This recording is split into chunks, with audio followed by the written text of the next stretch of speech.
Hi all, this is Sukanya. Welcome to Sukanya competitive world. ఈరోజు మనం చదవాల్సిన టాపిక్స్ వచ్చేసి మనం ఇండియా వ్యవసాయ రంగం, సేవా రంగానికి సంబంధించి ఈరోజు చదువుదాం.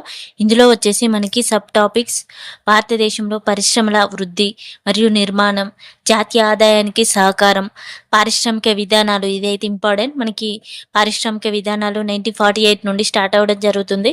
సో అవన్నీ ప్రతి ఒక్కటి దాని గురించి డీటెయిల్గా చదవాలి.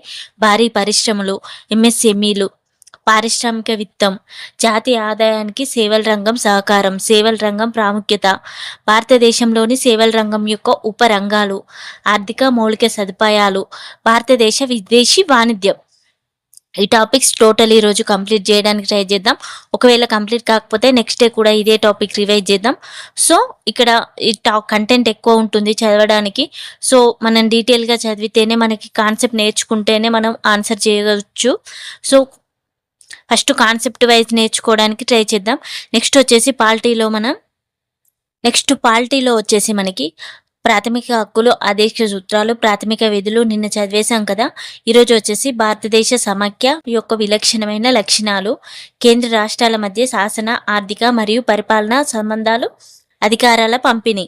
సో ఈ టాపిక్ మనం కంప్లీట్ చేద్దాం. థర్డ్ టాపిక్ పాలిటీలో భారతదేశ సమాఖ్య యొక్క విశిష్ట లక్షణాలు. దీనికి సంబంధించి కేంద్ర రాష్ట్రాల మధ్య అధికారాల విభజన, అధికారాల పంపిణీకి సంబంధించి చదువుదాం. సో ఈ కంటెంట్ మనం ఈరోజు కంప్లీట్ చేయడానికి ట్రై చేద్దాం. ఒకవేళ కంప్లీట్ అవ్వలేకపోతే నెక్స్ట్ డే కూడా అదే కంటిన్యూ చేయండి. ఫస్ట్ అయితే మనం కాన్సెప్ట్ నేర్చుకోవడానికి ట్రై చేద్దాం. వీలైతే మళ్ళీ నెక్స్ట్ ఇవి మళ్ళీ రివైజ్ చేయడానికి ట్రై చేద్దాం. సో మీరు కనుక ఫస్ట్ టైం నా ఛానల్ని విజిట్ చేస్తున్నట్లయితే ఖచ్చితంగా సబ్స్క్రైబ్ చేసుకోండి, లైక్ చేయండి. Thank you for watching.